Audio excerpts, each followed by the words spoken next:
got a soapbox I can stand upon, but God gave me a stage, a guitar, and a song. My daddy told me, son, don't you get in. Hi guys, and welcome back to my channel. If you're new here, my name is Daphne, and today we're talking about my 31st week of pregnancy.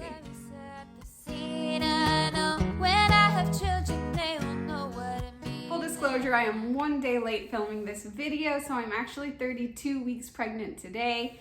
Very exciting, and today I, had a little bit of an excuse to wait to film to today because I got to go see my doctor, which is great. So I'll give you guys the update on that.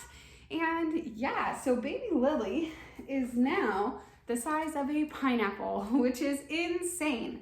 She is like 3.5-ish pounds estimated and 16 inches long. So really she's like a full-size baby. Obviously I am getting bigger. I look like an entire planet. I feel like an entire planet. It is what it is. I feel like, I'm smaller like size-wise than I've ever been in my pregnancies, like weight-wise or whatever, but belly-wise, I feel like, just proportionately, I just feel like I'm all belly. So you can see it's like, and you can see my like belly band from my pants because I have to have something around my belly at all times. But this is what we're looking like, you guys. This is insane. And so I got to see my doctor. She measured me, and the way they do it is they measure from your pubic bone up to the top of your uterus, and it should be 1 centimeter per week of pregnancy, and I am 32 centimeters. So she is growing just perfectly, hopefully, and we'll talk a little bit about that. So it seems like she's growing just perfectly. Now, obviously, that fundal height measurement is what they call that. It can be off for a variety of reasons. So for example, if you have extra amniotic fluid, it can seem like the baby is bigger than they are because it's not taking into account the fluid and all of that. So I've had that in prior pregnancies where I just have a little extra fluid. So anyway, this morning my doctor ordered an ultrasound to check baby's growth, and that'll be when I'm 34 weeks. And I actually still have to call and schedule that. Don't let me forget, oh my gosh. So we're just gonna do a quick growth ultrasound at the hospital just to see that she is growing the size that she should be. Now, if you are pregnant and you're in your 3rd trimester and you're like, hey, wait a minute, I haven't had an ultrasound in my 3rd trimester, like, where is my 3rd trimester ultrasound? Well, usually they don't give you an ultrasound in your 3rd trimester unless there's some sort of risk factor or like something's going on. Some practices do, but I would say most practices don't, just because it's not indicated. So the reason why we are getting a growth ultrasound is because my baby has something called marginal cord insertion, which means that her umbilical cord, instead of going into the center of her placenta, is going into the side of the placenta. So what that means is that she gets a little bit less blood flow, a little bit less nutrients, and potentially a little bit less oxygen. So we just need to keep a close eye. Now, most people who have marginal cord insertion, like we do, are totally fine, and they're not affected. But a small percentage can have what's called intrauterine growth restriction, which means that baby at some point stops growing. So we just want to check and make sure that she's growing okay. And even though my fundal height is measuring perfectly, we just want to check because fundal height can be so inaccurate for so many reasons. So we're just going to get a quick scan, and that'll be in about 2 weeks, really like a week and a half. And I'm excited. I love getting ultrasounds. I think it's really fun. Obviously last week or 2 weeks ago, whatever, we went to an elective ultrasound place, and we got pictures of baby's face, which I shared in my last pregnancy update, which was so fun. And I think she is super cute. And for me, it really helps me to feel connected to my baby. So if you're feeling like you're not feeling super connected with your baby in the 3rd trimester, maybe think about getting an ultrasound, like an elective 3D ultrasound. There's lots of places that do this. And mine was $80, and it was so worth it because now we have all of these pictures. Oh my gosh. I'm so out of breath, and I don't know if it's because I have a little head cold. I think most likely it's because she's getting so big that she's starting to push up on my lungs, and it's making it hard to breathe. Anyway, yeah, I highly suggest getting an elective ultrasound, and then obviously if your doctor suggests getting a growth ultrasound, good for you, you get to have that. Now, the thing is, with me, I have never gotten to 32 weeks pregnant without any real complications in my pregnancy. So I went back through my my patient portal because at my doctor's office, they keep all of your records online, which is really cool. You can like scroll back and look at your test results, and you can like see graphs of your previous test results and everything. Anyway, so I was looking at the report for my 32nd week of pregnancy in my previous 2 pregnancies. And in my first pregnancy with Nina, my blood pressure was already going haywire. Like, it was really bad. And it was already over like 140 over 90. It was already in the danger zone. And so they were saying, you know, you need to just keep an eye on it. And they were like, you know, it might be gestational hypertension. We didn't know at that point that it was going to turn into full-blown preeclampsia in the next like 2.5 to 3 weeks. We thought maybe it was just that my blood pressure was going up a little bit. And then at 33 weeks, 34 weeks, I ended up going into triage a couple of times with really high blood pressures. But I didn't have any other signs. So they test your blood to make sure that your liver and your kidneys are not starting to shut down. And so yeah, I had been doing okay on my tests. And then when I got to my 35-week appointment, I went in, she was like, okay, we're gonna do your regular stuff. We're going to pull the preeclampsia labs, which again, it checks your function of your organs just to make sure you're not shutting down. And they take a urine sample to check that you're not dumping protein in your urine. And so my urine was fine. And so like we had come home, we were just waiting on blood results, and we went out to dinner. I had left my phone at home, and this was when I was 35 weeks.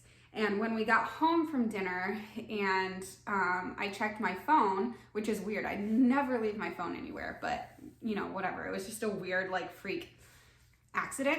I had missed like 4 calls from my doctor, and she's like, go to the hospital. You need to go to the hospital right now. Like your blood is showing that your organs are shutting down. You need to go right now.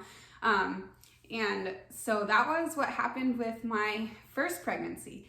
And so, yeah, it was just crazy. And it had all started by this point in the pregnancy. You know, my blood pressure was going haywire. I was swelling. Gosh, I wonder if I can find any pictures of my ankles and my fingers. Like my fingers right now, you can tell they're not swollen. Like you can still see all of my, you know, bones and everything. I'm not swollen. Same with my ankles. But in that pregnancy, my ankles had swollen to the point where, man, like my feet looked like sausages, like really bad. So if you're like, oh, is this swelling like indicative of preeclampsia? It's not a little bit of swelling. It's like you blow up like a balloon and you're like, holy crap, like this is insane. So I'm not having that. I don't have any swelling. Like my rings are still totally fine, and my feet are not swelling, and my blood pressure is fine. And I take my blood pressure like probably three to 4 times a day. And usually it's sitting at about 115 over 70, which is great. That's good blood pressure. But when I went into the doctor this morning, it was 140 over 73. And she had me retake it, and it went right back down. So she said, I have like white coat syndrome, and I probably just stress about going to the doctors. But we had tested my home blood pressure cuff against their like doctor blood pressure cuff, and it was accurate. So that just means that my blood pressure is doing great, and I don't have any signs of preeclampsia, and I'm 32 weeks pregnant. So it's like, of course it could still happen. But I don't know, I'm starting to get to the point where I'm cautiously hopeful that maybe everything's gonna be fine. With my pregnancy with Chloe, my second pregnancy, everything had gone totally fine. My blood pressure did start creeping up, and it was at my 32-week appointment that I got diagnosed with gestational hypertension, which is different than preeclampsia because it just means that it's only your blood pressure that's an issue, and you don't have any of the multi-organ failure, and you're not at risk for having seizures unless your blood pressure like skyrockets, which it hadn't. So at my 32-week appointment, they told me, okay, you officially have gestational hypertension, which means that we won't let you go past 37 weeks. So they had scheduled my induction for the day that I turned 37 weeks. And it was at a routine non-stress test when I was 36 weeks. I went in, it was like 36 weeks and some change. Like I was so close to getting to my induction date. And I went in for my non-stress test, and my blood pressure was like crazy high. It was like 160 over 100 or something like that. It was really, really high. And they took that once, twice, 3 times, and it was just as high every time. So when your blood pressure goes from like normal-ish to that high, they immediately diagnose preeclampsia with severe features, and they have to induce you. So I was so mad because I had almost made it to what they call early term, which is 37 weeks. And, but that's okay. I made it pretty far with Chloe's pregnancy. And, but, I had already had this diagnosis of gestational hypertension at this point. So this is the only pregnancy where I've gotten to 32 weeks and everything looks okay. Like everything's fine. And it's just weird because I'm waiting and I'm watching and I'm obsessively taking my blood pressure, and just everything's fine so far. So it's crazy. So anyway, send good vibes, send prayers that things keep going this way, because maybe is this the pregnancy where I get to full term and I just get to go into labor by myself? I don't want to be I don't want to get too hopeful because I know that there's still a chance it could happen, but I'm starting to get really excited. And so my doctor talked to me a lot about she's like, here's the number for the hospital, and here's when you come in, and here's the address, and here's all the information, the visitor information at the hospital, and the COVID information. They're prepping me to have this baby, and I'm like, oh my gosh, is this really happening? And they're talking about car seat safety and all this stuff, and I'm like, oh my gosh, first of all, I have no idea where our car seat is. I don't know where anything is. Our bassinet, I don't know where anything is because we moved into this house just a couple months ago, and so our garage is just everything that we weren't using immediately is in our garage. So I'm gonna have to go through our garage and stuff, which is a lot of work, and I'm tired.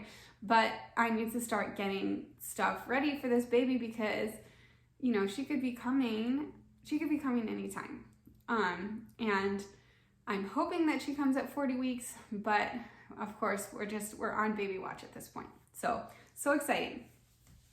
Last week I talked about how I have been nesting like crazy, and that has continued into this week. Now this week, my crazy pregnant brain has decided that I cannot survive another day with my master bathroom being the way that it is. So let me give you guys a few before shots of our master bathroom, the way that it was when we first moved in. And so here it is. And then there is this weird section right next to our shower. And it's just this weird space that looks like maybe it was meant to be a closet, but it never got used that way. So my preg brain is oh my gosh, I don't have a place to store my pumping stuff and my baby bottles and stuff upstairs. So I was like, you know what? I have to install shelving. So I installed shelving and I went to Target with the girls and bought 100 million, baskets and stuff like this.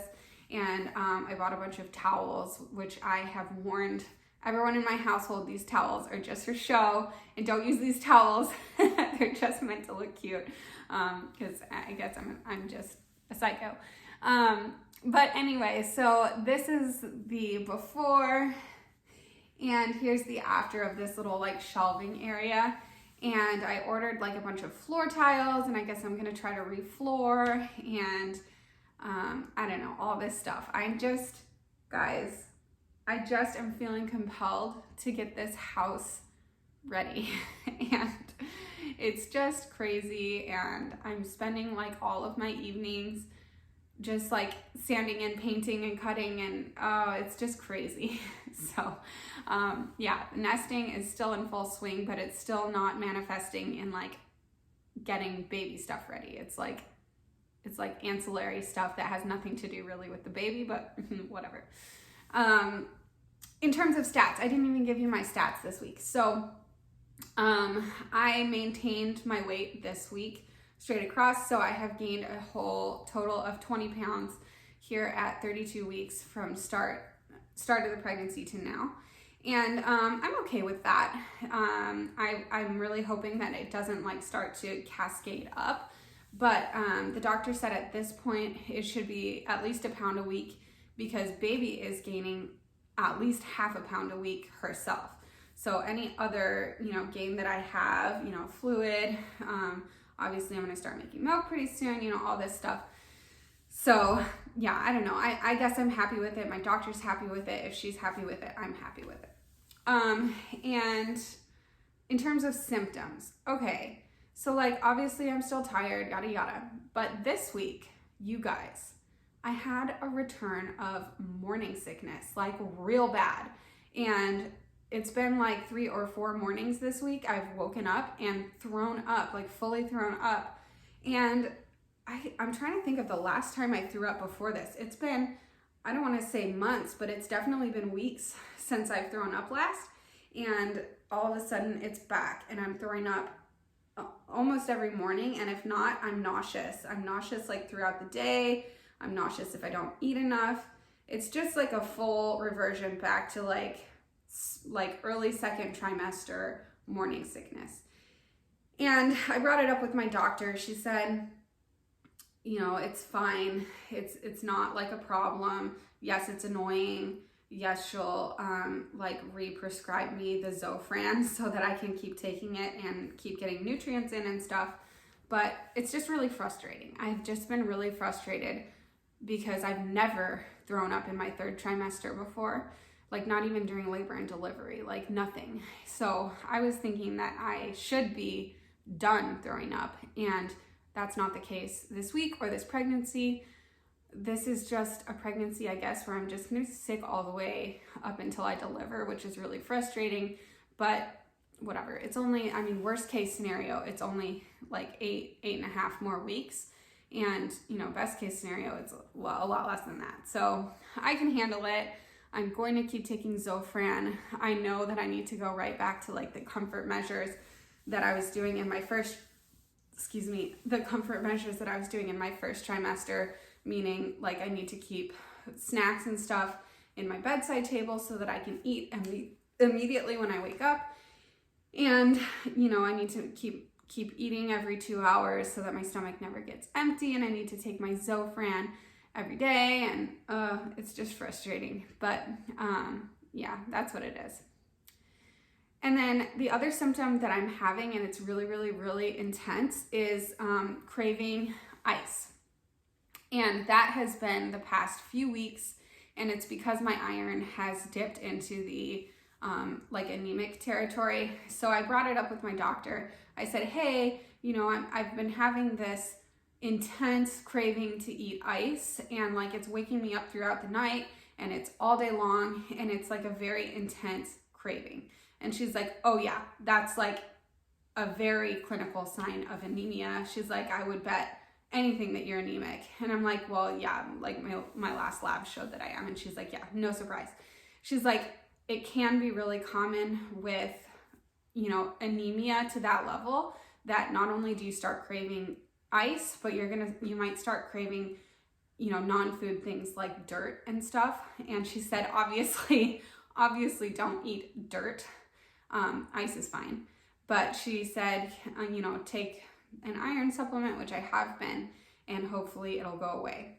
So there's that. If you're craving ice really bad, talk to your doctor about getting your iron checked because it's probably anemia. Or if you're craving dirt, I guess. That's so weird. All right, guys, I feel like I've talked enough this week about all of my updates. Thank you so much for watching and for joining us. I've had a couple of people ask if I'm planning on doing a birth vlog, and the answer is yes. We are going to film as much as we can, and I am excited to do that. I love filming vlogs. I think it's really fun. If you haven't seen our vlog from last weekend, we went on a little baby moon, so I'll link that below, and feel free to check that out. Anyway, thanks so much for watching, and I will see you guys next week for my 32-week update. Pass all these things my family's given to me, just love and understanding, positivity. We could change this whole world.